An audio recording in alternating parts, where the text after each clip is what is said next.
په امنیتي چارو کې به امریکا ورسره کومک کوي. دفاعي تړون نه ده ولې تفاهم موجود وو. نو اوس ځینې خلک په دې نظر دي چې نو په دغه وخت کې خو چې په عربي ممالکو باندې حمله وسوله د ایران لخوا نه امریکا چندان کومک ونه سوی کولای کنه. نو په دې حساب باندې او په صورت عموم د امریکای دغه هغه په اصطلاح تړونونه لږ زره د سوال لاندې راغلي دي په استثنا د اسرائیل چې اسرائیل پیسې کې دوی ډېر کلک دي. نو اوس د اروپا پیسې کې هم سال دا ګرچې د ناتو غړي هم ده چندانې هغه نه دي.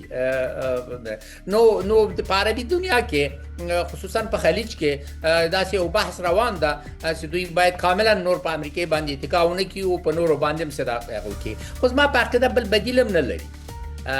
چین یو بدیل نه ده دوی لپاره، روسیا بدیل نه ده. روسیا یو دنیایي طاقت نه ده، هغه کې په خپل ځای کې هغه د طاقت ده. تر څو پورې چې سوله او یو توافق د سولې له ایران سره ونیسي، ایران عربان فکر کوي چې ایران یو تهدید ده ورته، بالفعل معلوم څه نو د عرب لپاره څه شي ده. زه فکر کوم بیا عرب بل لار نه لري، بیا هم څه د امریکای سره پاتې سي سره دې سي په دغه اوسنی حالت کې به ډیر خوښ هم نه اوسېږي.